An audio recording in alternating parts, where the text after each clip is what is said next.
What is going to happen in Chapter 6? Because Chapter 5 left us with a lot of questions. Kissy and Huggy is probably dead, the prototype took Poppy with him, and on top of all that, Dr. Harley Sawyer is back. So, what happens next? Today, we're going to break it down. Let's start with the biggest question. What is the prototype going to do with Poppy? At the end of Chapter 5, it's confirmed that the prototype took Poppy with him. But why? If we go back to the Lily Tea Party scene, when the prototype arrives, Poppy asks him, "What did you do with them?"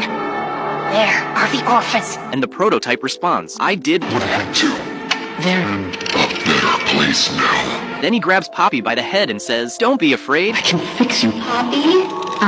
Can make better. And as he tightens his grip, part of her face shatters. Now, focus on that line. I can fix you. Poppy? That line alone might explain everything. There's a theory that the prototype has been struggling to recreate the original perfect Poppy gel mixture, the substance that gave Poppy her advanced and stable form of life. Poppy wasn't just another experiment, she was the first successful one. She wasn't a monstrous hybrid like Huggy, Mommy, or Catnap. Those characters were created using a mix of biological material and mechanical parts. But Poppy, she was different. She was considered the perfect vessel, and if the prototype can't recreate that perfect formula, then he would need the original, which means he likely kidnapped Poppy to use her body as a biological sample, to study her, to replicate what made her perfect. That would explain why he said, "I can fix you." And notice something else. When he shatters part of her face, he almost looks shocked, like he didn't intend to damage her that much. Because if Poppy dies, he loses the only living reference to the original formula. So, if this theory is true, then Chapter 6 might have one main objective: rescue Poppy. But here's the bigger question. Who is going to help us rescue Poppy? And the answer might shock you. It's not Giblet, it's not Chum, it's Dr. Harley Sawyer, because like I explained in my previous video, the doctor we see now is not the biological version. We killed that version in Chapter 4. The doctor we see at the end of Chapter 5 is a digital copy, a restored consciousness stored inside the factory system, which likely means he has access to everything inside the facility. Cameras, secret doors, security systems, machinery. If we're trying to rescue Poppy from the prototype, we're going to need access to restricted areas, locked labs, deep underground chambers, places normal characters can't reach easily. And who has access to those systems? Sawyer. But why would he help us? Simple. Because Sawyer is now a digital copy stored inside the factory's infrastructure. That means his existence depends on the system staying online. If we shut down the factory's systems, he dies again. And he knows that, so helping us isn't kindness, it's survival. If he refuses to cooperate, we could just shut down the servers, turn off the power, and he's gone. So he doesn't really have a choice. His only option might be to help us rescue Poppy. And if Chapter 6 really is the final chapter of the series, then one thing is very likely: the prototype is going to die. Because in almost every chapter, the main antagonist ends up dead. In Chapter 2, Mommy Longlegs dies. In Chapter 3, Catnap dies. In Chapter 4, Doughy dies. But in Chapter 5, something different happened. When the train crashed, we thought the prototype was finally gone. But he walked through that burning wreckage, he grabbed the player, he stabbed us. And even though he was clearly damaged, but he was still alive, which confirms something very important. Killing the prototype is much harder than we thought. He's not a normal experiment. He survives things that should end him. So the real question is, how are we going to kill him in Chapter 6? And once again, the answer might be Dr. Harley Sawyer. Because as I said, Sawyer is connected to the factory's system, which means he has access to every file, every experiment log, every design detail. Through that data, he could find the prototype's true weakness, something no one else knows. And if he shares that information with us, we might finally have a way to defeat the prototype for good. And remember, Sawyer can't refuse to give us the prototype's weaknesses, because as I said, if he refuses, we can shut down the power, and he dies again. That's the reality. So Chapter 6 might become a forced alliance. We keep the system online, he gives us the information we need, and together, we take down the most powerful creature in the factory.